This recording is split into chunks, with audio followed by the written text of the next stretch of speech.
What's going on, college football fans, and welcome back to the First and Long College Football Show. I am your co-host, Marcus. There is your other co-host, Mason. Today, we are going to be breaking down our Ohio State Buckeyes, Mason, our number 2 ranked team in our countdown to kickoff. And what we're doing here, folks, if you haven't been tuned in, first of all, welcome, and second of all, you got some catching up to do. We broke down about 30, I guess about 35 of what me and Mason figure to be some of the best teams in college football this year. And it's been really, really interesting content that we've been releasing day by day here. And there's been a great response from all you guys out there. And I want the same with this video. Ohio State fans, let us know in the comment section how you feel about your Buckeyes this year. We'd love to hear from you. And we hope that you will consider hitting the subscribe button because we're going to have Power 4 college football coverage, wall to wall, all year. We worked all off season on these breakdowns. Lots of work has went into this, and we are so proud to be able to bring it to you here on the First and Long College Football Show. Mason, how are you today, buddy? We're just by the time this video is released, we're just going to be a mere few days away from college football. How excited are you, and are you ready to talk some Ohio State football? Yeah, man, super excited. We're 10 days away from at least the start, the Saturday of opening of the opening week of the season, not including week 0, but week 0 is pretty lame this year, right? We've at this Sucks. point we'll Yep. be geared up for it, but as Ohio State fans, for those of you watching, your season starts in about 10 days, so I know you're super pumped up. We're super pumped up. I've got high expectations for Ohio State coming into this season, so I apologize ahead of time if I seem like I'm nitpicking, but that's what this team warrants. It warrants nitpicking. It warrants to be compared to championship teams, and that's what Ohio State has built over the past few years. That's what Ryan Day has built for his team. And that's what we're doing here. We're this is our best rendition of a full roster breakdown right here. We obviously we could sit here for 3 hours and go player by player, every single one of them, and talk about where they came from and what the expectations are. But what we're going to try to do today is go offense, defense, position group by position group, talk about the starters, and then those guys that are going to kind of rotate in. And look, if we miss somebody, like I said, nobody knows Ohio State better than Ohio State fans, right? So you guys tune in and let us know if we missed something or any commentary on what we've got today. We'd love to hear it, and we're very responsive in the comment section. Um, Mason, it's been really good teams at Ohio State over the last few years. I mean, just year in and year out. I mean, you can see at the bottom right of that slide there, if you're watching the visual there on your screen. 11-2 in 23, 22, and 21. So this team has been on the precipice of some really good stuff. We can all remember the Midnight Miracle that it seems like it was just yesterday. And admittedly, Mason and I are a couple of Georgia Bulldogs fans, and so that was obviously a amazing moment for anybody that was rooting for the Georgia Bulldogs, and kind of the opposite for anybody that was Ohio State. It was just that close. I mean, this team was that close because, I mean, you think about it. If Ohio State beat Georgia, they're winning the national championship, Mason. I mean, if they make that kick, they're going to win the national championship. And there's been multiple instances of that over the last few years, and this team is trying to figure out how to get over that hump. And hey, they've made tons of moves. They've made tons of moves. But one thing that's been consistent, that one thing they didn't have to change a whole lot is there's been really, really good recruiting at this school. I mean, top 5 classes as far as the eye can see, right? And that's the first ingredient and the most important ingredient, in my opinion, to building a championship caliber team is talent acquisition. And this team is really damn good at it. Not only did they recruit really well this past cycle and every cycle, like I said, as far as the eye can see, in recent memory. But this past year, they really went after the transfer portal. And it was crazy because Ohio State it seemed like they were kind of sitting around. I mean, you see in 2022, 73rd ranked transfer portal class. 2023, 29th ranked transfer portal class. 2024, 9th ranked portal class. And this team was kind of like just chilling, and then all of a sudden, right there at the buzzer, just picked up some amazing talent. Obviously, we'll talk more about him, but Caleb Downs, namely on defense, probably the best player in the country just overall, right? And then you on offense, you get Will Howard, Quinshawn Judkins, Seth McLaughlin. You went and answered some needs that you had to go get some guys at those positions, and they did that for all intents and purposes. What do you think about the ramp up to the 2024 season for Ohio State?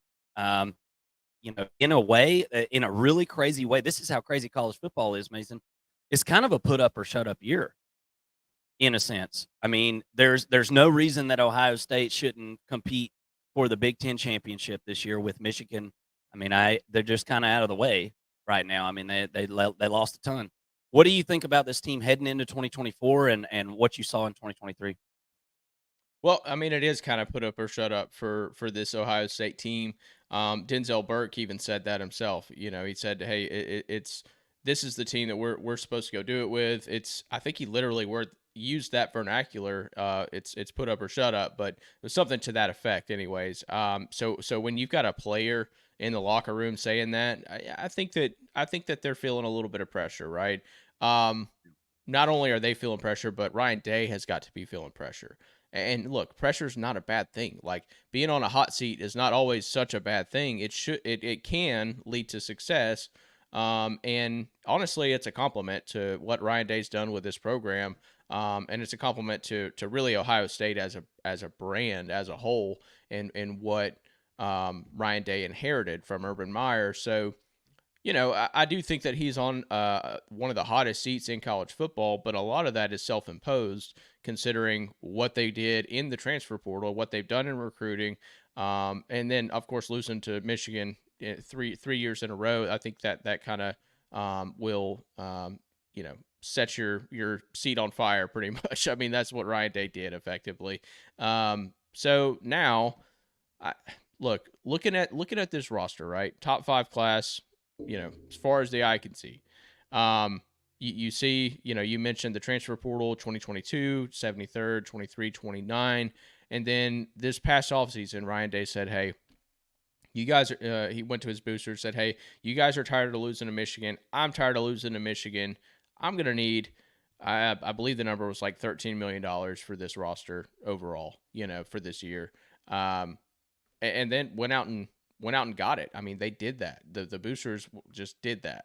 And what they were able to do is bring in a guy like Caleb Downs, bring in a Quinshawn Judkins, Seth McLaughlin, Will Howard. I mean, they really brought in a large talent pool, a lot of top end guys. I mean, 9th in the country isn't all that high necessarily, but first of all, when you couple that with several top 5 recruiting classes, it makes a big difference. Secondly, they didn't get a ton of guys. They just got a lot of top end talent. They just cherry picked what they needed, and some really amazing players. I mean, arguably the number 1 safety and the number 1 running back in the country. At least out of the transfer portal, I think they definitely were. But just in all of college football, they could be this year. So I think when you're able to do that as a roster, it tells you a lot about this team and what sort of place that you're in. And that's why, I mean, look, to me, it's Jimmys and Joes versus X's and O's. Well, Ohio State's got the Jimmys and the Joes, and they continue to prove that year in and year out in what they're able to do. And I think that that's going to continue. Like, Ohio State's not done having top transfer portal classes, and I think that they're going to be moving from that, second, third, fourth, fifth recruiting ranking, each year to like first and second, because I think that the NIL collective as a whole is in full force now for Ohio State. Moving forward, I don't think that they're going to have any NIL issues and really any problem recruiting just about who they want. Yeah, this team is, like I said, right on the cusp of doing something special. They just got to figure out how to get over that hump. And in college football, man, it can just seem like you're snake bit, right? And I can promise you this program's not snake bit or anything like that. They've just ran into some buzzsaws, and there's a handful of other teams in the country that could have taken Ohio State off their pedestal over the last few years, and it just so happened that Ohio State ran into one every single time. And as a Georgia fan, I've seen my fair share of that. Okay, we went on a 40-year title drought. You know what I mean? So there was a point there where I was almost 30 years old and I'd never seen Georgia win a title. Right? So um, believe me, I understand, and there it's very possible that this team could get over the hump. We gotta take a look at this roster and see if they've done enough to make that happen. Let's start off with the offense, Mason. Uh, One of the biggest changes on this team. You can talk about transfer portal. You can talk about um, recruiting.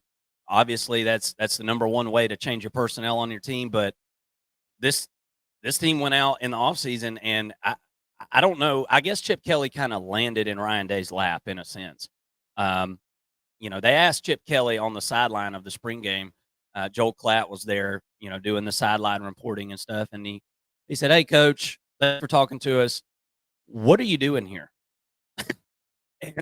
And Chip Kelly said, "Well, I love football, and I'm not the CEO type. I don't want to do all that stuff anymore. I'm tired of being in meetings. I want to be in the meeting room with my quarterbacks, with my offense. That's what I want to do. I want to focus on footballs." So you got Ryan Day bringing the Jimmies and the Joes, and then on offense, you've got Chip Kelly working on the X's and O's. Now, this is an interesting contrast of play style ideas, right? Chip Kelly, I feel like, would run the ball 70 times a game if you let him, right? And he loves to run the football. His game has changed over the years. I mean, I think back to him at Oregon and early on in the NFL. His whole objective was to go as fast as possible, right? And he's really backed off of that and really evolved with the game, Mason. He kind of brought that type of play style to football and then kind of went away from it. And we saw it in the spring game. It's definitely going to look a little different to the eyes, but I suspect that Chip Kelly is as good a guy to fill this position as any. And if Ryan Day wants to let go of play calling duties, why not hire who was a sitting head coach as your offensive coordinator? What a hire that was. Now, talking about the offense from last year, this was one of my least favorite Ohio State offenses that I've ever seen last year. It was not spectacular. It just wasn't. You had some pieces. Marvin Harrison. I really hate that Marvin Harrison's last year was with Kyle McCord at quarterback, and maybe it wasn't just Kyle McCord's issues or whatnot. I don't know. But look at the numbers on this page. I mean, we're used to seeing Ohio State top 15 in every category, pretty much on offense, and that was absolutely just not the case last year. You're only returning 29% production in 2024 from that 2023 class. Um, there's a lot to be desired. I think Chip Kelly is going to totally turn these numbers around. I suspect that this team's going to be able to really run the football very, very well, and I expect it to be an efficient passing offense. We'll see how Will Howard. We'll get to the quarterback in a minute. We'll see how he's able to stretch the field. I do have some questions as far as that goes, but what do you think about the addition of Chip Kelly? This is something that everybody's talking about, including myself. Very intriguing and probably one of the most interesting storylines heading into the season. How does this experiment work for the Buckeyes? I think is going to absolutely just be a story that we're talking about all year, and I think it's a story that's going to change the course of the season for not just Ohio State but other teams in college football trying to make the playoff. What do you think about Chip Kelly making his way over? Well, I mean, first of all, I want to say I think it was an outstanding move and one of the biggest coaching hires of the offseason, the biggest coaching hire of the offseason. But if I could compare it to another offseason hire, Bobby Petrino goes to Arkansas and leaves as a head coach, goes to Arkansas to become the offensive coordinator. A lot of people in Arkansas are saying that, hey, this could be our next head coach, right? Similarly, Sam Pittman's on the hot seat. I think Ryan Day is kind of on the hot seat in a way. So it's interesting to me because we're not hearing talks about Chip Kelly potentially becoming the head coach. If Ryan Day were to leave, we're thinking that Chip Kelly's literally here just to run the offense. And I wonder if there's not some sort of safety net involved with the hiring of Chip Kelly as well, where they say, hey, if things go south this year, you could also you could end up being the head coach at Ohio State. It seems like a natural progression. But my only concern with this is that Chip Kelly paints himself into a corner to where after this season, the college football world sees him as an offensive coordinator only and somebody who can't be a head coach again. I don't know, anxious to see what he does, and it's just kind of an interesting thought.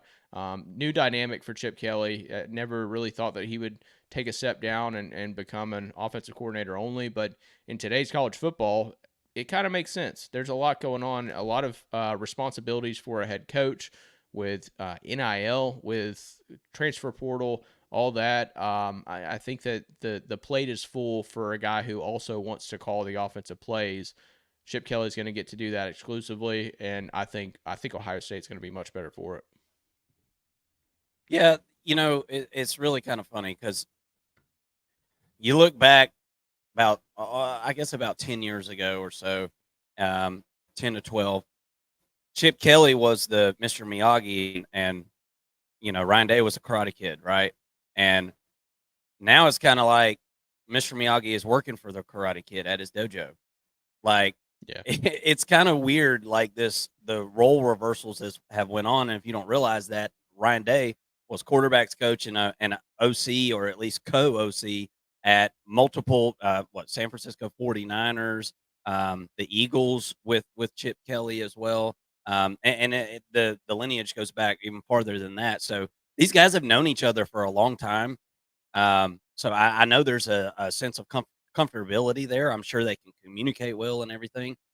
And I'm gonna say one more thing, and then we'll move on. We'll start breaking down offense, and we'll do defense, and then at the end of the video, we've got the schedule that we're gonna break down and give you guys our predictions for the year. But something really interesting that I heard, I don't know if anybody else picked up on it in the spring game, but they asked Chip Kelly, as I said, Joel Klatt asked Chip Kelly what he's doing here. He said, I just want to coach football. I'm not the CEO type. I'm not, trying to go to all these fundraisers and meetings and blah, blah, blah. I'm just trying to coach football.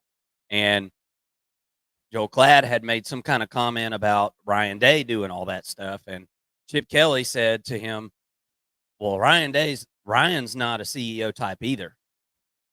And I thought it was a little interesting because I'm like, I don't think he was supposed to say that.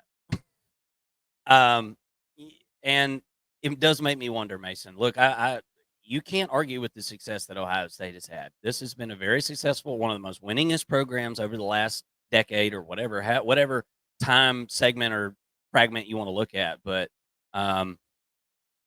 is Ryan Day really the guy? That's kind of where I'm getting at. I'm, as Georgia fans, I told you we struggle. We had Mark Richt. Who didn't like Mark Richt as a guy? Everybody loved Mark Richt. But guess what? Mark Richt wasn't winning any championships. He won, he won some big SEC games, but he never really got over the hump.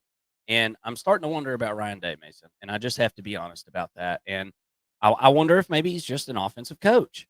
And there's absolutely nothing wrong with that. But we'll see. This year is going to tell me, can Ryan Day play the CEO role? Chip Kelly told me in the interview in the spring game that he can't. That's not him. So which is it? Because he does have to be that CEO type. And we'll just have to see. What else is there to do? He's not calling the plays anymore. So he's got to run the whole team. Yeah. We'll see how he does doing that. And that, I know that comes off as kind of brash, considering the success that Ryan Day's had, but it certainly is something that we've got to keep our eyes on. Let's talk about quarterback, Mason, and let's make our way through this offense. Everybody knows at this point that Kansas State quarterback from 2023, Will Howard, has made his way over to the Buckeyes. And look, I think this is a guy that does fit the scheme that Chip Kelly's going to want. He's a running quarterback. Apparently, he's a lot faster than I thought. Apparently, because he's been clocked in practice at 22 miles an hour, Mason. So That's plenty fast. That's, that's about what Stetson Bennett was doing, right? At Georgia's practices whenever he was coming up 21, 22 miles an hour. That's plenty.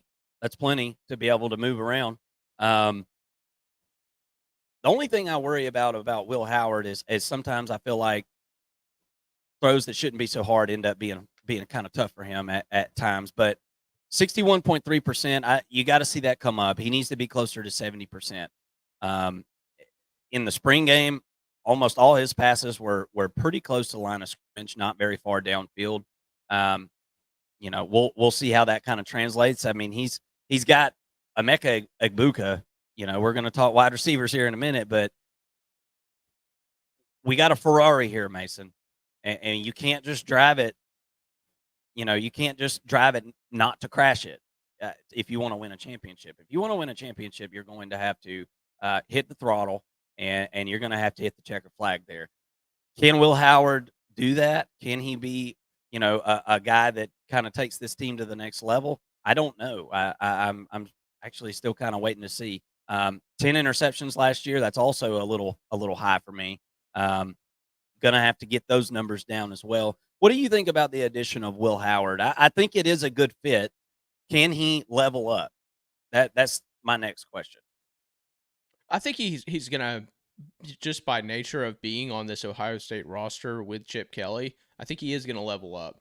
To me, it's the combination of, like, when I'm looking at Will Howard through a microscope, or through a certain lens. I'm not just looking at his past production with Kansas State, right? We talked about this during the offseason.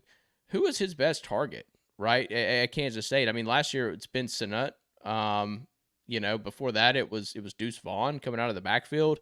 Like, he hasn't had these elite weapons all around him at Kansas State like he's going to have at Ohio State.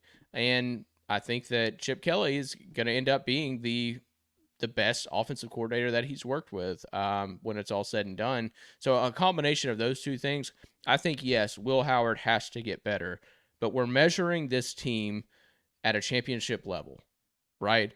Is Will Howard going to lead this team to a championship this year? I mean, and I'm talking a national championship. I think that he's very well capable of winning a Big Ten championship with this roster, the way everything's set up. But can he beat a Georgia defense? I don't necessarily know that. I think it's going to be very interesting. This is another experiment, right, to me, that I'm anxious to see play out, because I know that I've seen some spurts of really good work out of Will Howard, and I've seen some highs and I've seen some lows. And last year he was banged up for most of the season. I mean, he got banged up in that Missouri game, and he wasn't right from then on. And Avery Johnson, they had to bring him in to get Will Howard some rest and whatnot. So it's interesting, and another thing about Will Howard, people are going to talk about the Avery Johnson experiment or whatever, where, they kind of kick Will Howard out of Kansas State to give Avery Johnson a chance. And while I think that if you were to compare the two quarterbacks for 2024, you'd say that they're pretty comparable, right? I mean, for this season, I don't feel like Avery Johnson is just going to be so much better than Will Howard that Will Howard doesn't deserve a spot on the roster. It's not that. You're banking on this true sophomore becoming better and having more top end talent. And so I think that people look at that and they say, oh, Will Howard got beat out, so he's not a very good quarterback. He can't even start at Kansas State. It's not necessarily the case. I mean, Avery Johnson got a ton of NIL money. He's an in-state product, 5-star. There's a lot of resources invested in Avery Johnson, and he's got at least one more year of playing, maybe two, but in comparison to Will Howard. And so I don't think that it's necessarily fair to use that argument when talking about Will Howard. But to me, a lot of unprovens. His accuracy's got to get better, like you said, 61%. That's not. You're not going to be in the Heisman hunt at 61%, right? Unless you're running for 20 touchdowns. I don't see him really being a top end elite quarterback. Um, I got to see the deep ball improve a little bit as well. That's another knock on Will Howard. But if you're Chip Kelly and you're looking at bringing in Will Howard, all these weapons around him, you mentioned in the spring game the fact that he had a lot of passes towards the line of scrimmage. I wonder if they're not going to take that sort of Bo Nix Oregon approach where they say, "Hey, look, we got weapons all around you. We got to get the ball to them. Like, get it out of your hands and get it to them. Let's get you up over 70% completion, making some 5-yard throws down the field, and let your players, make plays. Scheme some guys open, and let your players go make plays after contact and after the catch." Certainly got the weapons to do it. It wouldn't be a bad game plan in my eyes, if Will Howard doesn't prove to be, another weapon of this offense. If he's kind of just a jag, which is pretty much what we've seen from him at Kansas State thus far, then yeah, I think you could kind of shorten up the passes a little bit and increase his numbers and overall the offense's numbers as a whole. Yeah, and a lot of his success is going to have to deal with that offensive line as well, and we're going to talk about that here in a few minutes. For a running quarterback, obviously that's going to be important for production. And 9 touchdowns on the ground last year, that is a solid number for sure. And this offense is 100% going to be utilizing him in the run game. Just from Devin Brown, Lincoln Kienholz, Julian Sayin, Air Nolan. Look, I don't have a ton of faith in these guys right at this moment. Devin Brown is the man off the bench. He's the next man up, I do believe. He has moments where he looks all right, but obviously Julian Sayin and Aaron Nolan, we got to watch them play some in the spring game, and neither one of these guys are ready. They not, they look like freshmen. They just look like freshmen right now, and there's absolutely nothing in the world wrong with that. But with all that being said, there is a ton of talent and potential in this quarterback room. And I think it's going to do some of these young guys some justice being able to sit behind Will Howard. Now, I think there's a fat chance in hell Ohio State goes into the 2025 season with all these quarterbacks, obviously minus Will Howard, but one of these guys will probably end up leaving and going somewhere, I would think, as highly sought after and recruited as they are. But hey, that's just what happens, when you're hustling out there on the recruiting trail. The cup runneth over with talent. Guys are going to go other places, and that's okay, because the best man will rise to the top for sure.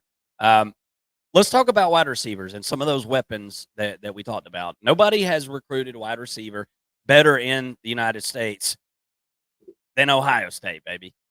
The amount of 5 stars that have come into this room over the last few years is really just kind of mind numbing and staggering, especially being a Georgia fan. We literally never get 5-star wide receivers. So,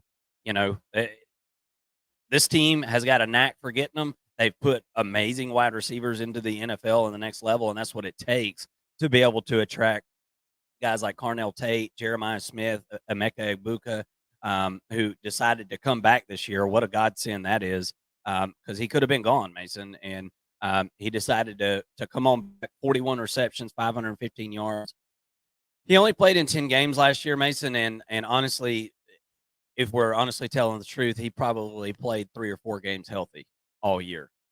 He had a high ankle deal that he dealt with all year long, and I know what the potential of Emeka Egbuka is, because this is a guy that he had over 1,000 yards in 2022. There's absolutely no reason that he can't be a 1,000-yard receiver for this team if he can stay healthy. He's healthy right now. Watch him in the spring game. He's a freak, dude. I mean, he's an absolute freak.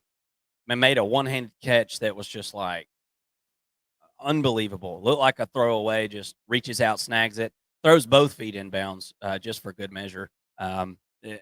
Just to show those NFL scouts that I can do 2 foot, I can do 2 feet. Really, really impressive. I expect the world out of Emeka Egbuka this year.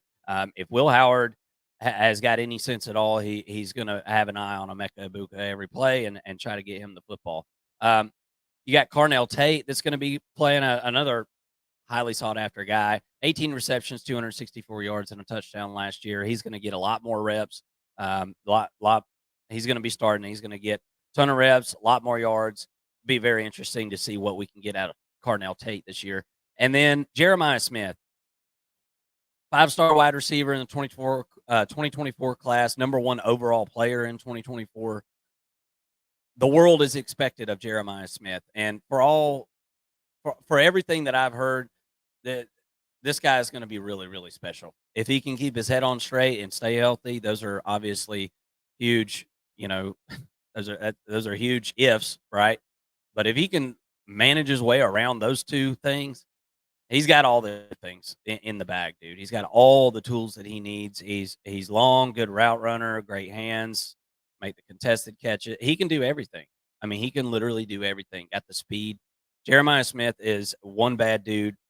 We'll see what does it come to fruition in 2024? He's gonna play. He's gonna get some yards. I'm interested to see how effective he can be in the Big Ten. But you got dudes around these dudes, right? Jaden Ballard, Brandon Ennis, Mylan Graham. Plenty of answers to pretty much no questions in the wide receiver room. What do you think about this group? Yeah, I mean, it's the best unit in college football, maybe as a whole. When you look at the depth and what they have in the stables, it's very impressive. I mean, I could go on and on about this group of 5 stars. I mean, it's nothing but 4 and 5-star guys, and they've recruited this unit so well. You got guys like Emeka Egbuka, who I think could end up being the best wide receiver in college football statistically. I mean, it's very possible. Jeremiah Smith, I think, could end up being the best receiver in college football as a true freshman. So that says a lot as a whole. But and then also Carnell Tate was another 5-star that came through. He could have a breakout year this year. Saw some nice things from him last year as a true freshman, but didn't really get the production.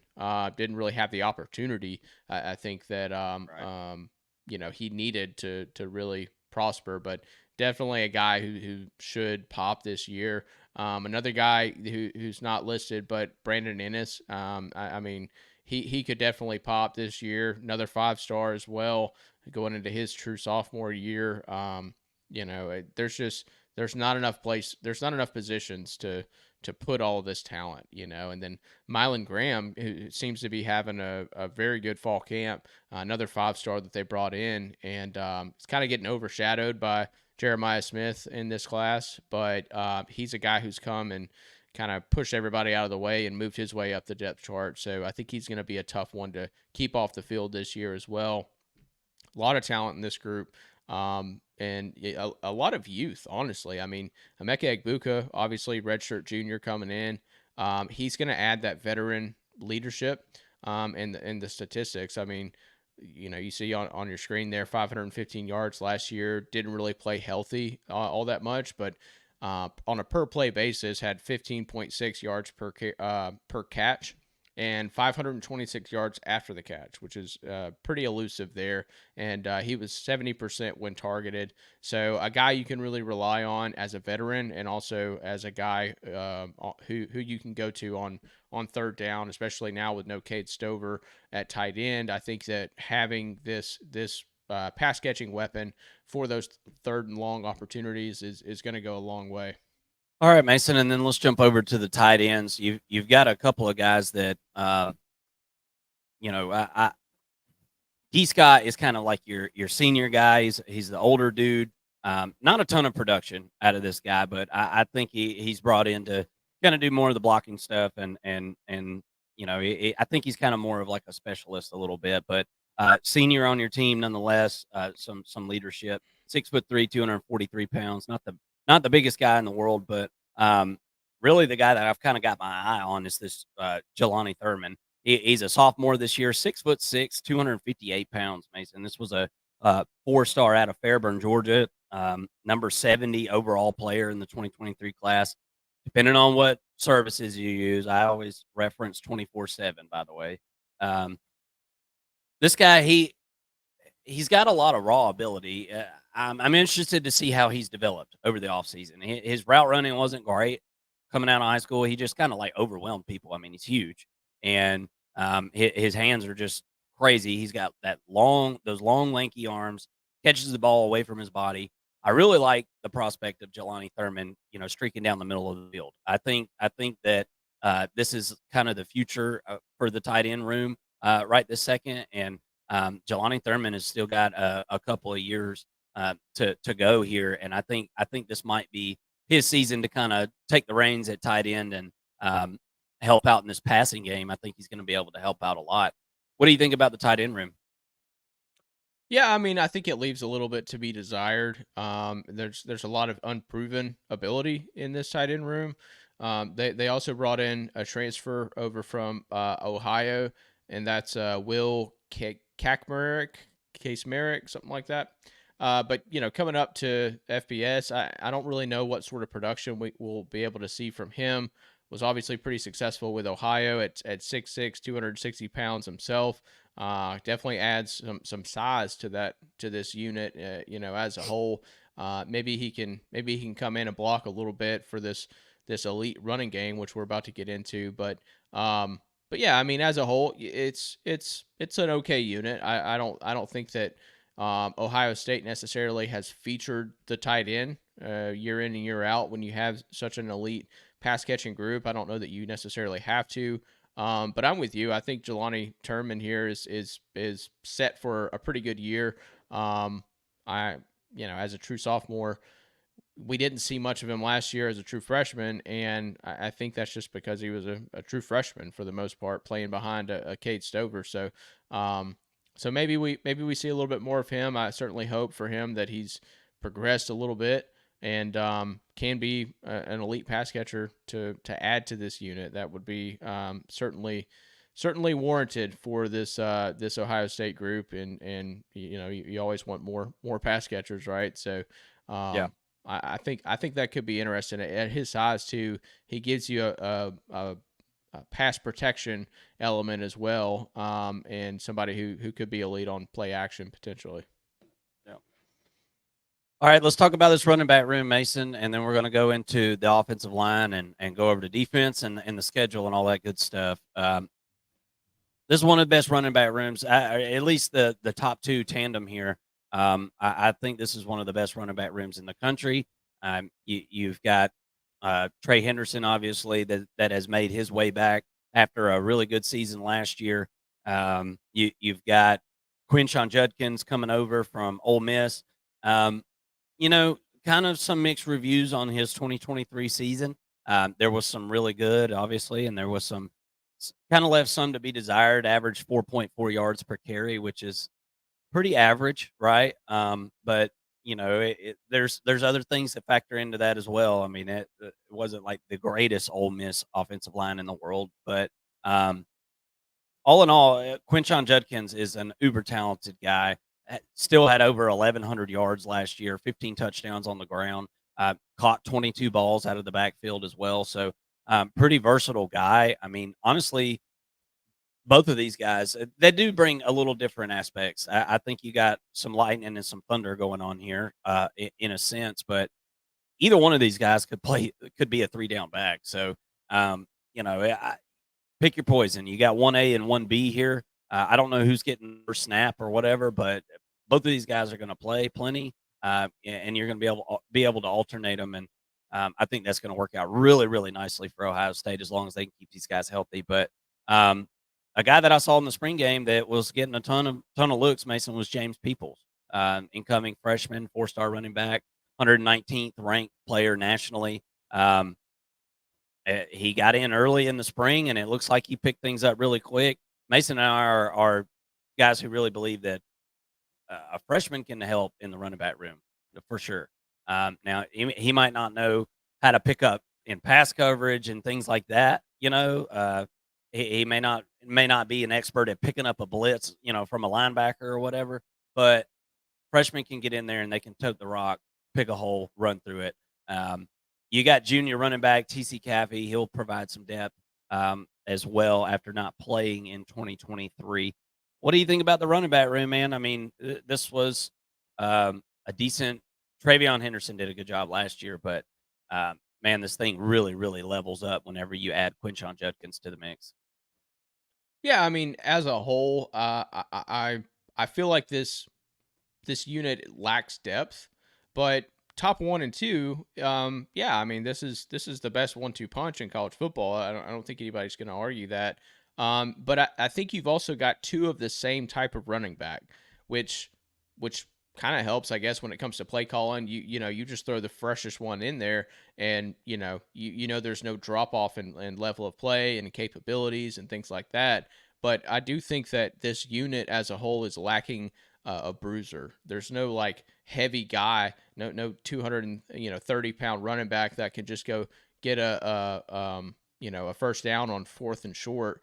They don't really have that. Now both of these guys are capable of picking up a yard on fourth down. I'm not saying they're not, but I don't think that this group has a lot of variety when it comes to playmakers. Even James Peoples, at 5'9", 200 pounds, a low center of gravity, a thumper in a sense, but not somebody who I just think is a big bruising tailback or anything like that. But yeah, I mean, as far as 1-2 go, I do think that this is the best group, best unit in college football when it comes to running backs.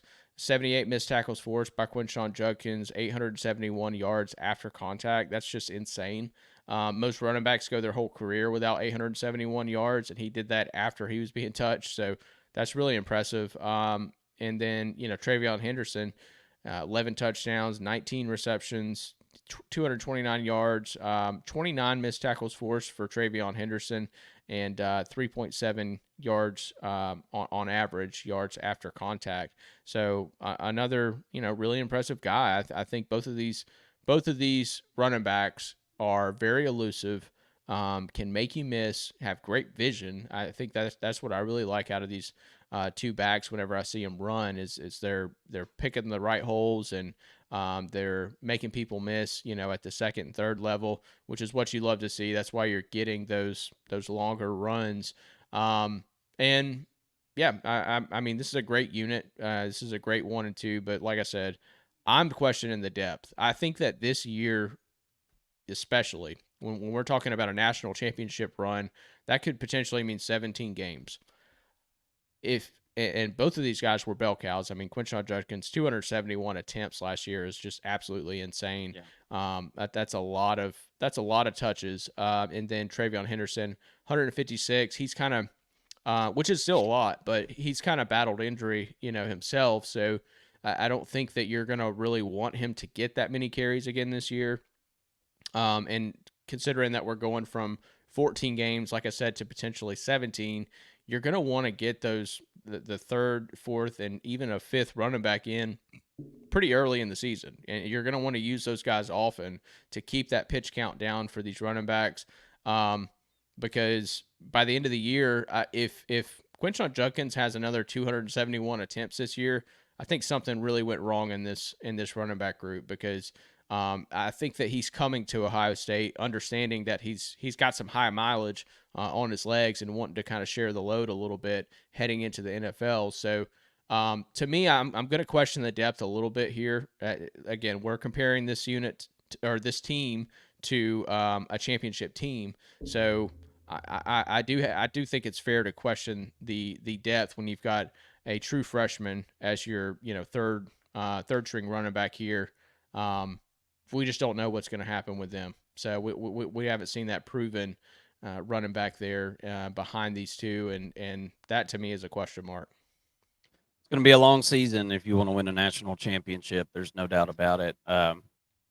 Yeah, we'll keep an eye on that for sure. Offensive line. This is probably the biggest question.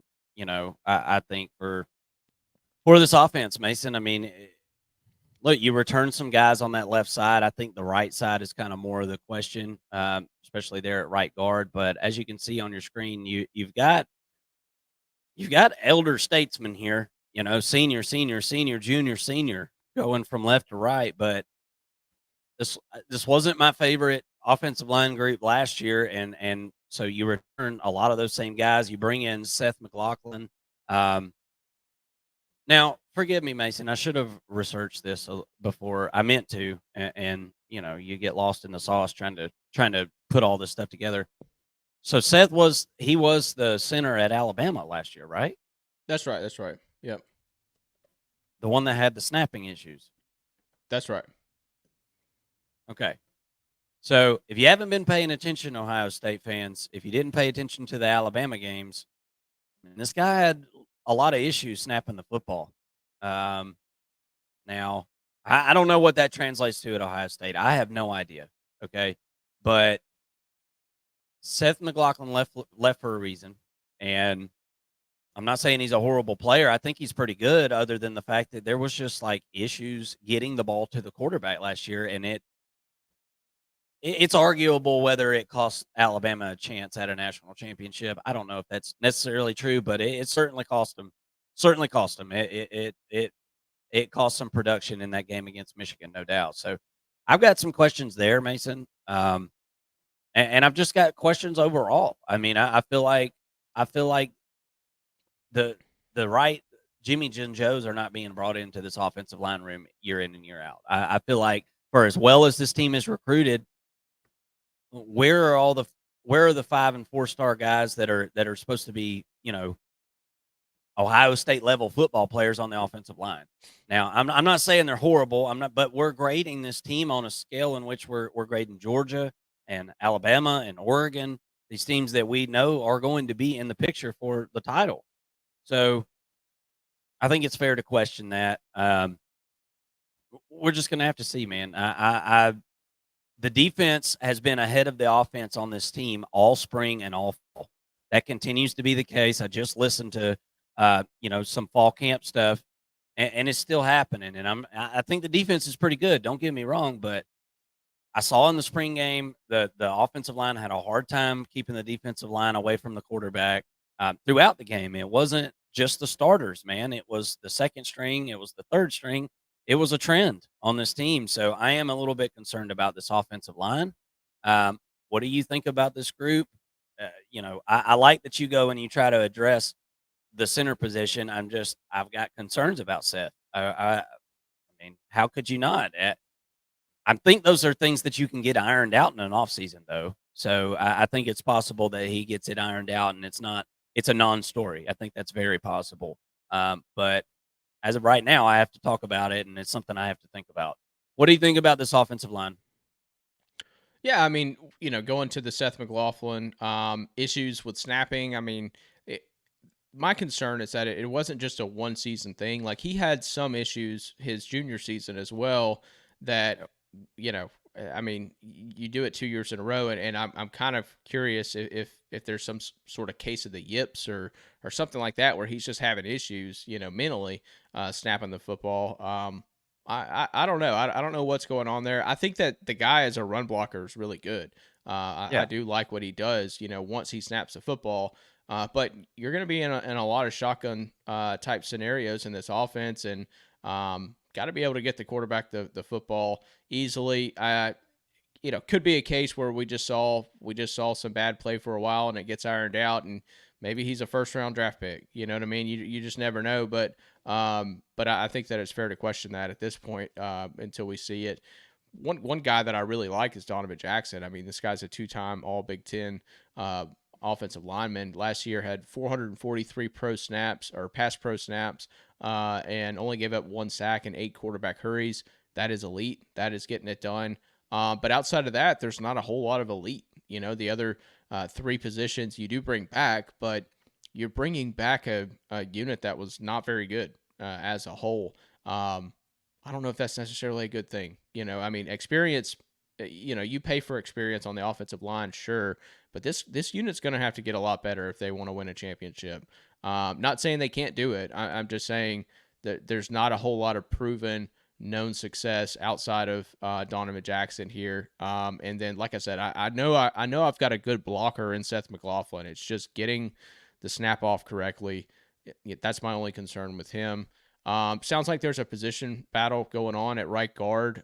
Carlos Hinsman, who was the center before Seth McLaughlin came in, it looks like he's pushing down to right guard potentially to at least compete for that spot with Shabola.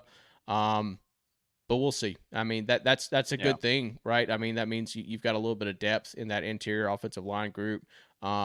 Should he end up being the starter, but yeah, this room is definitely the weakest on the offense. I think that's fair to say, and a big question mark when you're comparing this team to an Oregon and a Georgia, even a Michigan. I mean, I don't understand how Michigan is able to out recruit Ohio State at an offensive line, but they've been doing it year in and year out. So really, Yeah. really anxious to see this unit get turned around and see some success. But I'm not sure that it's going to happen this year, just given what they have as far as talent goes. Well, and I mean, I'm hearing that possibly the freshman Ian Moore could be in the mix on the right side. And anytime you're talking about a freshman being in the mix at a place like Ohio State, there's obviously holes in the boat. I mean, there's water coming on board somehow here, and it doesn't make a whole lot of sense. You'll have Luke Montgomery over there competing on that side as well. We'll just have to kind of see, like you said, the center from last year moving over to the right side. Maybe that'll help provide some stability if you feel like, Seth McLaughlin's got his crap figured out, as far as snapping. Mason, I like what you said there. I love everything he does after he snaps the ball. Yeah. He's allowed 1 sack in 3 years at Alabama. He can run block with the best of them. So all that is not an issue. That part is certainly an upgrade, and it's going to help. But it's all for naught if you can't get the football to the quarterback. So that's kind of that's obviously something that we've got to keep an eye on, and hopefully something that Ohio State has addressed here in the offseason. Let's go over to the defense. This is a much improved unit over the last couple of years. Mason Jim Knowles has really done a good job. They bring Yes. the old man in, and um, you know, he did so good on defense that he made the offense bad, right? Um, the offense, all of a sudden, the defense is really good, and then the offense sucks last year. I don't mean Yep. sucks. It wasn't sucky. It was just, it was not. It's pretty It bad. wasn't. It was pretty bad. It wasn't anywhere near great. That's for sure. Not what we're No. used to seeing from Ohio State, anyway. So I fully expect this defense to kind of pick up where they left off last year. Now, you and I talked about this yesterday when we were talking. What really awesome offenses did this team play last year? That is a question that has to be asked. Okay, and I know it wasn't all bad offenses every single game, but I'm just saying there were some really bad offenses in the Big Ten last year. I mean, you had that West that they were on a team that averaged over 25 points a game for the year, right? Not one team. So I think this is a really good defense, and I don't want anybody to get me wrong on that. I do think this is a really good defense. I don't think they're fakes or anything. I just, who did they really, really get tested by is a fair question, I think. And, well, this year they're going to get tested, Mason. The schedule is harder this year, in my opinion. You've got to go to Oregon there in the middle of the year. We're going to talk about the schedule here in a few minutes once we get through defense, but that's going to be a really tough game, man. They got a hell of an offense, and it'll be a real test for this defense. But just looking at some of the stats from last year, I mean, this team was the best in the country against the pass last year, and I have to, I'm not. This was a good secondary. I think it's better this year with the additions that were made. But like I said, there was not very many prolific passing attacks that this team faced, really, if any. So I expect this team to continue to push in the right direction. I think the focus for this defense in 2024 has got to be getting to the quarterback and getting him on the ground. This team has been top 15 at pressuring the quarterback over the last couple of years, but not anywhere close to top 25 as far as actually getting sacks and things. So creating some havoc, I think they'd like to get home a little bit more, getting the quarterback. But I mean, for all intents and purposes, Mason, this is a really good defense, and I think it will be again. Um, let's just go ahead and jump into the defensive line and let's start talking about some of these guys. You got two really good defensive ends here. Jack Sawyer, who was actually, I guess, yesterday as we're recording this, a few days ago. By the time you watch it, he has been voted one of the team captains, and um, Jack Sawyer is everything that you're looking for out of your leader on the edge there. 48 tackles, 7 tackles for loss, 6 QB hurries, 5 sacks, 2 pass deflections last year. He's going to anchor the defensive line. You got JT Tui Molau. Yeah, nailed it.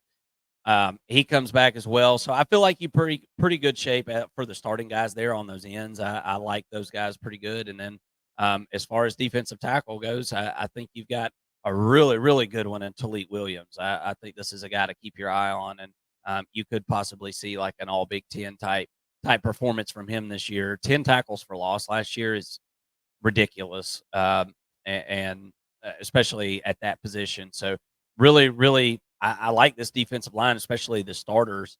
Um, what do you think about this group, Mason? You got an incoming freshman, Edric Houston, coming in, a 5-star edge as well. I expect to see him at some point this year, maybe even in just cleanup duty. I'm not sure, but 5-star guy that everybody's really high on, and not to mention you've got nice depth at these other places with some of the veterans that they've got coming back.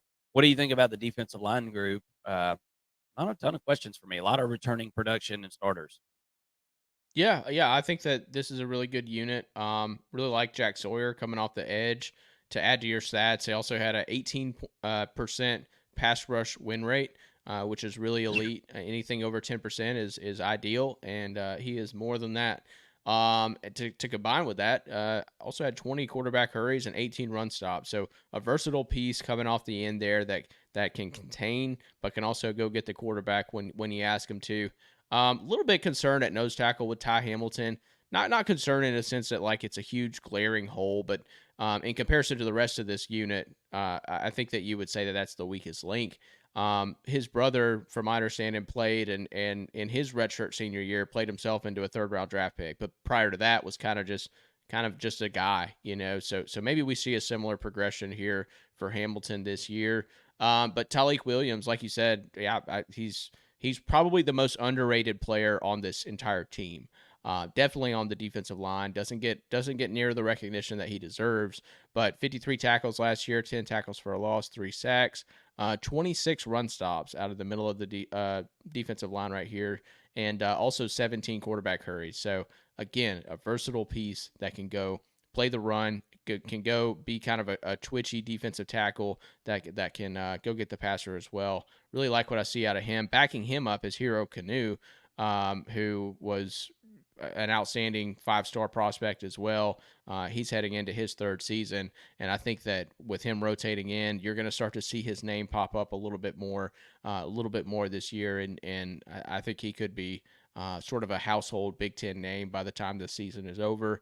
And then JC Tuamaloau, I'm assuming I'm saying that right, but 26 tackles, 7 tackles for a loss, 5 sacks, 29 quarterback hurries, and a 13.8% pass rush win rate.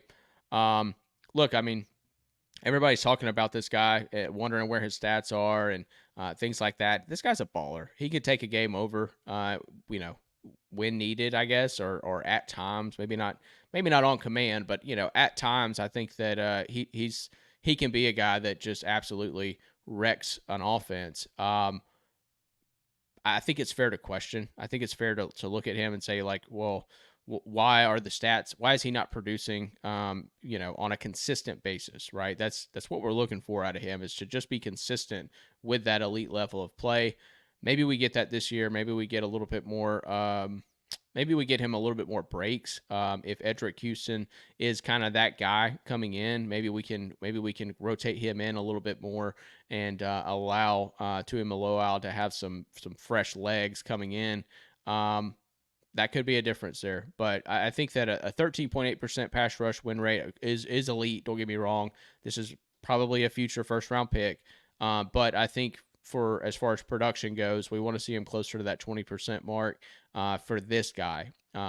Because I do think that talent-wise, in comparison to the other end spot, Jack Sawyer, I think that Tuimoloau has a higher ceiling. And so we just haven't seen that yet. But as far as an athlete goes, this is possibly the best defensive lineman in the country as far as just sheer top end potential. And I'm excited to see what he does this year. I do think that he takes a step forward, plays himself into a 1st round.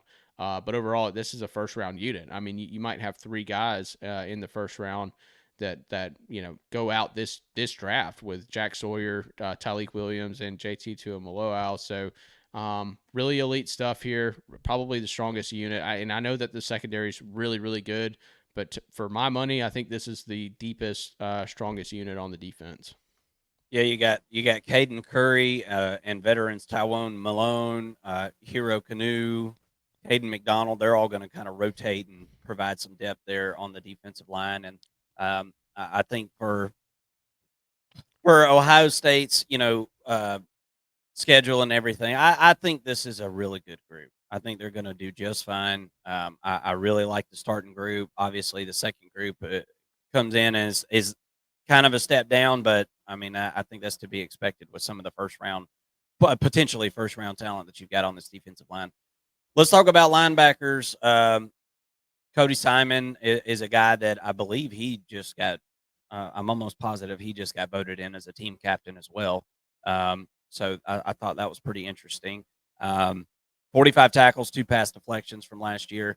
Then you got CJ Hicks, who's the super talented young guy that doesn't have a ton of experience. It sounds like him and Sonny Styles, who moved down from safety to linebacker this offseason. I'm guessing because of you bring in the best safety in the country, so Sonny Styles brings it on down to linebacker and has practiced there this spring, and I think is going to play. Him and CJ Hicks will probably swap out, and you've got a guy with some experience as well in Arvell Reese. So, and that's not to mention the incoming freshman that you've got coming. You got Garrett Stover, the 4-star linebacker. He was the number 140 player in the country, and then Peyton Pierce, 4-star linebacker. He was the 218th player in the country. So you got a couple of top 300 guys coming into this room in the 24 class. All of those guys, some of them will be there early, some of them will be there for these fall workouts that just got going a few days ago as we're recording this. This is I feel like Cody Simon is a little bit underrated. First of all, not a guy that you're going to hear talked about a lot just because of all the other guys that are on this defense. But obviously, this team feels really good about him. He was voted in as a team captain, Mason. So, I think that you've got at least a leader in this group, and then you've got some young guys who are kind of trying to find their footing and hopefully they're looking to bust onto the scene. We'll see what Sonny Styles can do with the transition over to linebacker as well. What do you think about this group? I feel okay about it. I'm not, I don't think this is the best linebacker group in the nation or anything, but you got some talent coming in, and you've got some guys that at least the team feels like are going to be leaders for the defense. So, what do you think? Yeah, I mean, kind of sandwiched in between the really good defensive line and what we're about to get into, and the really good secondary is a mediocre linebacker group, which I think it's fair to say mediocre based on last season's statistics and production and things like that. Could end up being really good because CJ Hicks was the best linebacker in his class coming out in 2023. I mean, he's just an unproven commodity. But we saw what a true freshman and CJ Allen did for Georgia last year and looked like one of the best linebackers in the country. So, I mean, CJ Hicks could be that guy. I think right now we have more questions than answers in the linebacking group. I think Cody Simon adds a lot of veteran leadership, but probably doesn't have the talent and potential that you see in a CJ Hicks and a Sonny Styles. I could see a case by the end of the year where Sonny Styles and CJ Hicks have had an equal amount of snaps. It sounds like these two are, 1A and 1B when it comes to the linebacking group, but two very talented guys, and Sonny Styles seems to be kind of playing himself into some starting into a starting position, and which is a lot, coming over from the safety position. But I think that if not this year, then next year, we could see CJ Hicks and Sonny Styles both on the field at the same time playing together at this middle linebacking group, and that is going to be a pretty elite group, I think, given the potential that these two players have in this group. But yeah, I mean, not a whole lot to talk about, not a ton of production, like I said. This group's got potential, but it's a lot of unproven. Yeah, gonna have to prove it on the field for sure. And you obviously with Sonny Styles coming down from the secondary to play linebacker, you can tell that there was an urgency from this coaching staff to fill some holes, right? We Yeah. we we need some sure tacklers in the linebacker room. Why don't you come on down? We've went and got the best safety in America. We're about to talk about. So come on down, Sonny Styles, and help us in the linebacker room. I think that's a sure sign that this coaching staff felt like they needed at least some depth, if not, some pieces to come in and play some roles. Let's talk about that secondary. We'll start with the elephant in the room, if you will. Uh, Caleb Downs. He's not an elephant anymore. He's a Buckeye, and much to the chagrin of the Georgia Bulldog Nation. Um, I tell you what, nothing hurt my feelings more than Caleb Downs going to Athens, picking out his apartment, and the next thing you know, he's headed to Buckeye Land, the Horseshoe. Pretty unbelievable pickup for Ohio State. Um, Anytime any team in America will take this guy, he will start on any team he wants. And so if you can get him on your team, you'll take him.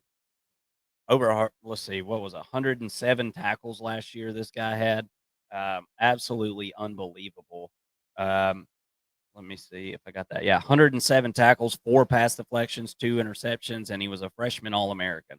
Um, Ultra rare coming from Alabama to have a freshman lead the team in tackles and be a freshman All American at Alabama.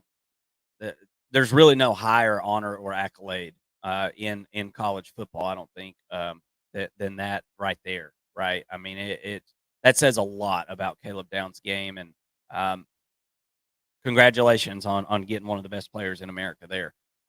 You got Lathan Ransom going to play other safety spot, 34 tackles, 2 pass deflections, a forced fumble, and an interception last year. That's some welcome to returning production there. You got Jordan Hancock going to be playing the nickelback position there, or slot corner, whatever you want to call it. 38 tackles, a sack, 2 forced fumbles, 2 interceptions. Um, Denzel Burke, you've got at one of the corner spots. He's got that thing locked down. 9 pass deflections last year. I have zero concerns or questions about Denzel Burke. He will be an NFL cornerback for sure. Really, the only question or spot that you got to kind of figure out is uh, that other corner spot opposite Denzel Burke. You've got Davison Igbenison and Jermaine Matthews Jr. that are kind of battling that out. And Jermaine Matthews is a real talented guy, and then you've got Davison, who's got the experience with 59 tackles, 5 pass deflections, 1.5 tackles for loss last year. So kind of got a little bit of a battle going on there, which is an awesome thing to because that means you've got an extra corner. Something happens to Denzel Burke, you've got a guy that can go step in there and come help out, and you got some experience there as well with Davis and Igbenison. So and look, that's not to mention the freshmen that you've got coming in, and they're talking about this Aaron Scott fella coming in and contributing this year. So if that's the case, then Aaron Scott must be one talented mofo, because this is a really good secondary, right? Bryce West is somebody that they're talking about could come in as well and help out. I think less so Miles Lockhart, but he's also a freshman that's incoming for the 2024 season.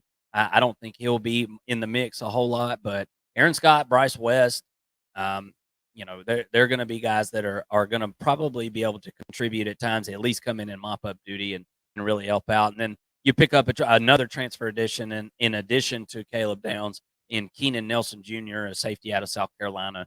Not a ton of experience there, but certainly a depth piece worth mentioning. What do you think about the secondary, Mason? I think it's one of the better ones in the country. Yeah, I agree.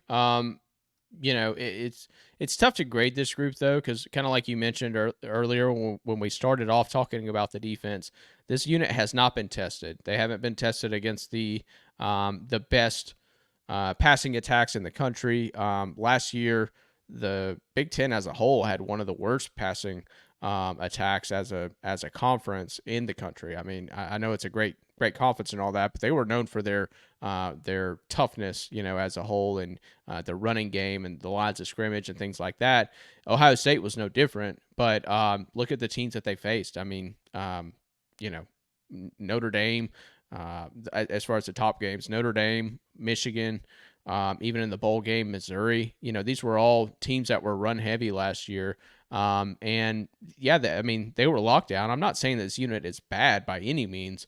I don't know that we've really been able to compare them to elite offenses. So I kind of take a little bit of the statistics with a touch of salt. You know what I mean? Like I'm not quite ready to say that they're the best group in the country yet. I'll believe it when I see it against Oregon, in Autzen. So Denzel Burke to me is potentially a first-round draft pick, could potentially be the best cornerback in college football. You mentioned it, 9 pass breakups, 52% completion when targeted. That's outstanding. He's a lockdown cornerback, I think. On the opposite of him, you've got Ig Benosun, and look, another elite guy, 59 tackles. That's kind of tough to do from the cornerback position, but 5 pass breakups, 50% completion when targeted. And only a 5.6% missed tackle rate. So really, really good, strong tackling, run stopping cornerback there. That 5.6% is really good for a middle linebacker. So that's saying a lot at the cornerback position. Obviously, slider build. I think Lathan Ransom is a veteran presence in the safety position. He's a guy who could have gone to the NFL. They were able to retain him and keep him from going off. So I think that was a huge win. Caleb Downs opposite of him at the safety position. This is one of the best, if not the best, safety in college football. I think it's him and Malachi Starks. It's kind of where you kind of draw the line of delineation. I don't know which side of the fence you fall on there, but depending on what you're looking for, this guy kind of does it all and plays really strong up front and has a nose for the football and plays towards physicality. I guess he's not going to shy away from a hit or anything like that.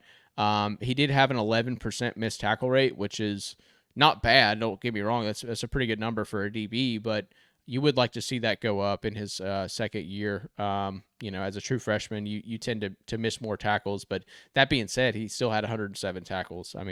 This guy was just all over the freaking field. So four pass breakups, 64% completion whenever targeted. Had 890 snaps last year for Alabama, which led the team. As a true freshman, that's incredible. Definitely a talent, and I don't have any questions about him. Jordan Hancock is kind of the guy that I've circled as a breakout player there in the nickelback position.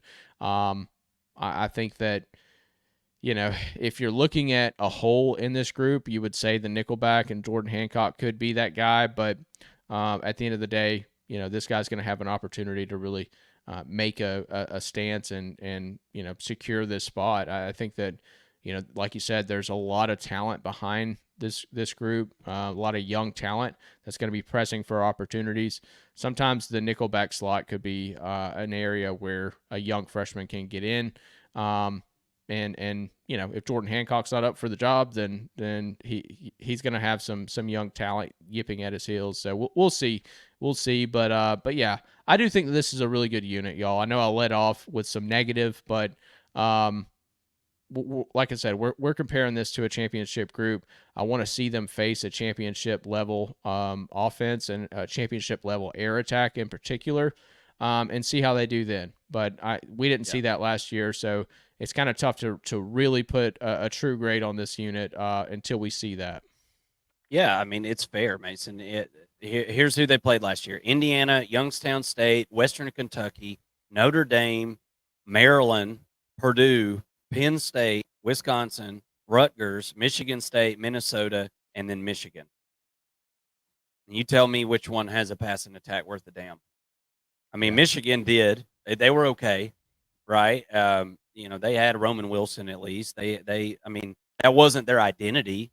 They weren't, right. That's not how they were winning football games. That was just kind of a result of them running the football so well. It opened up the passing game at times for play action and stuff. But man, beyond that, there's not one team on there that I think. Wisconsin is an air raid team now, but that was their first year running that system. They didn't have everything in place. That's not. We'll see what happens this year, right? Wisconsin's going to be a whole lot better, and they've got a quarterback that can sling the ball down, and they're going to throw it a lot. So which I don't even know if Wisconsin was on their schedule. We're going to look at their schedule here in just a second, but you get my point, folks. There's a reason we're questioning that. We're not just making it up. I mean, there was no passing offenses that were played last year that were worth the damn. So um, that'll be interesting to see, man. And as you said, this is a good secondary, so don't get me wrong on that. I'm just curious how it will do as Mason is against some of the the upper echelon of passing teams. Let's talk about this 2024 schedule. Going to be a lot of fun, man. Look, 2024 is going to be one of the best college football seasons that we've ever seen. It's the most highly anticipated college football that we've ever been a part of. And we want you to come join the First and Long College Football Show. Consider hitting the subscribe button and coming and hanging out with us, because we're going to have live shows all throughout the year, predictions, and all the analysis that you're going to want for the games. We have a betting show that we're going to do, live chat. We're going to invite you guys to come on the show, talk your crap, cry, brag, whatever you want to do. We'll be here for it. So come and hang out with us, Buckeye fans. We'd love to have you. Let's go through this schedule. So you start off with the easy games. You got Akron, Western Michigan, Marshall. You got all three of those at home. Win, win, win. Michigan State on the road there September 28th. Michigan State's not ready to compete. They are going to get better. Jonathan Smith will get this team, on the right track, but it's going to take a while, right? It's going to take a little bit. We'll see. We'll see. I think that's going to be an absolute blowout there. But you've got October 5th. You got Iowa at home. The old thing continues with Iowa. They'll probably score 3 points, right? If you can score 10, you'll beat Iowa. So if Ohio State can score 10 on that, which it is a good defense, but this offense shouldn't have any problem there. Game I've got circled, Mason, for the entire season is that on the road game in Eugene, Oregon, facing the Ducks. And this is a team that is just, I will say, it's just as talented as this Ohio State team, if not more talented in some areas, right? Now, you'd be hard pressed to find a wide receiver room that's more talented than Ohio State's, but overall, I like the well-roundedness of this Oregon team a whole lot. I don't like it for Ohio State that you've got to travel all the way out there to the West Coast for this one. All eyes in the nation will be on this game. This is one, I think, probably one of the most highly anticipated football games of the entire 2024 season, and we could see it 2 or 3 times this year, Mason. We could see these teams face back off again in the Big Ten championship, and they could turn around 2 weeks later and play in the college football playoff. That is super possible. I don't think people realize the probability of that happening. It's not the most probable outcome, but it's possible that teams could play each other 3 times within in some of these cases 3 weeks, right? 4 weeks. So that's going to be really interesting because I know it's going to happen. I just don't know when. With all that being said, I like Oregon to win that football game, guys. I like that well-rounded football team. It's at their place. Oregon's got all the pieces that they need to be able to compete, and I think that Oregon defensive line is going to be able to cause some havoc for this Ohio State offense, and might make it a little tough on them. October 26th, or you'll have the week off after the Oregon game, and then you're going to host Nebraska. Nebraska is a whole lot better than this year. Can you pick up the piece after a loss to Oregon? Can you pick up the pieces, and keep marching along? Because one loss in today's college football doesn't mean a damn thing anymore, especially if you lose to a team that's in the top 5. It doesn't matter. As long as you don't get beat 70-0, it doesn't matter. You just got to pick up the pieces and do, handle your business the rest of the way, and you're going to be fine. I think Ohio State should handle Nebraska, no problem.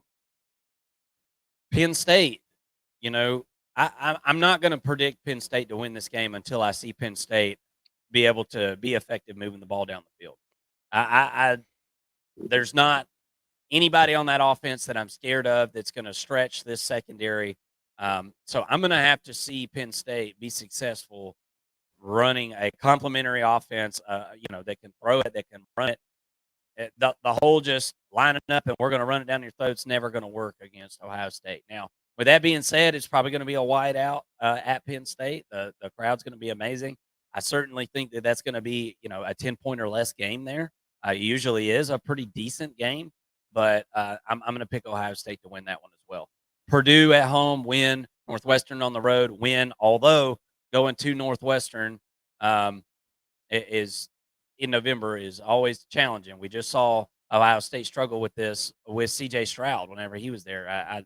They won like 14-0, something. It was really ugly, low scoring game. C.J. Stroud, he had a terrible day. The wind was blowing 50, 60 miles an hour. You just don't really know what you're going to get when you go to Northwestern there. You might have a really nasty day there. So we'll keep our eye on that. But for all intents and purposes, this is a 1,000 times better roster that Ohio State has versus Northwestern, so should win that game.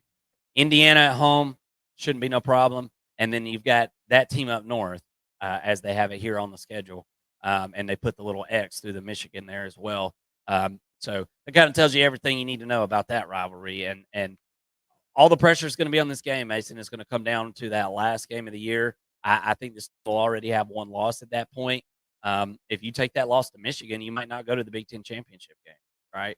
So Michigan has a chance, I think, even though there's not divisions anymore, Michigan still has a chance to knock Ohio State out of the Big Ten championship again. And who knows what can happen in that game, man? I'm not going to sit here and say Michigan could very well be a totally different team by the end of the season. I have questions about them to start the season, and with a lot of new offensive players, right? But Michigan is going to have a hell of a defense. It's going to be able to keep them in pretty much every game. You get them at home this year, that's nice. But I am going to pick Ohio State to win that game. I think it's going to be a one-score game, as it has been the last few years. I think that continues. So I've got Ohio State going 11-1 this year. Mason, what do you got? I think this team ends up playing Oregon for a second time in the Big Ten championship game, and I'll give you all my Big Ten championship predictions later this week. How about that? There you go.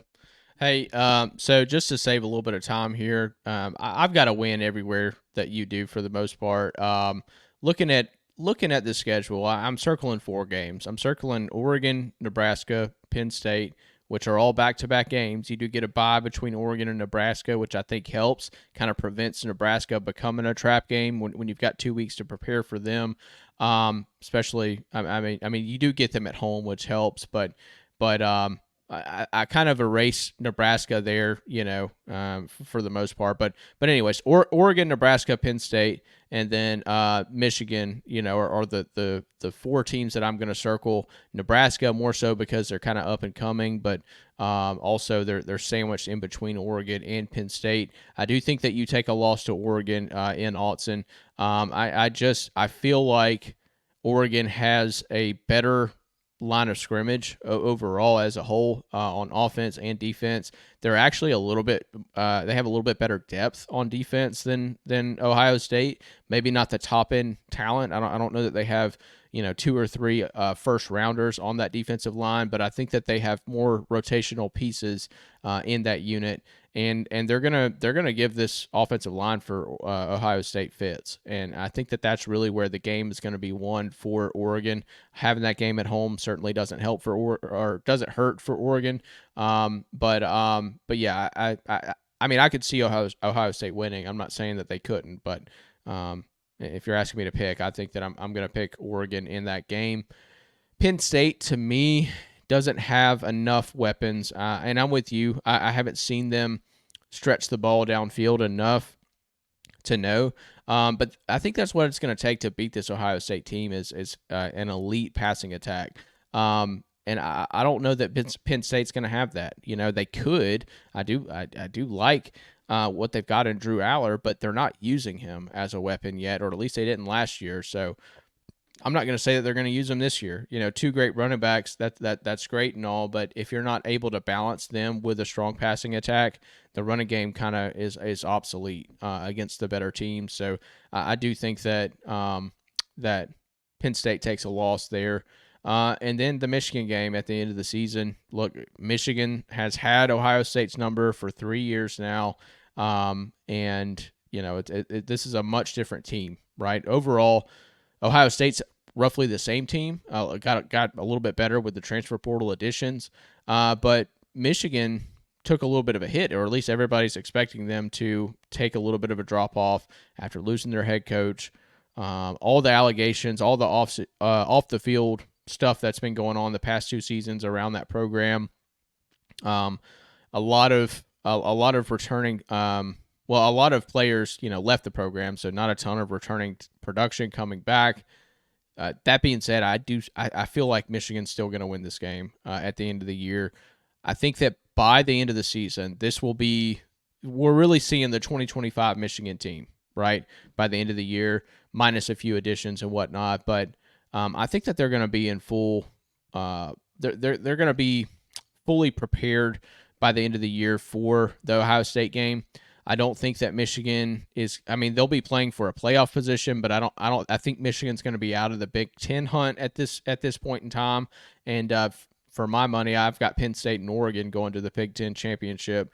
Penn State, I cite them because I think that they just have an easier schedule, and they'll be able to go 11-1 with the loss to Ohio State, and then of course the head-to-head Ohio State would have, but with a loss to Oregon already, they would have 2 conference losses with a loss to Michigan, and I think that Ohio State misses the Big Ten championship, but kind of makes up for it in the playoffs.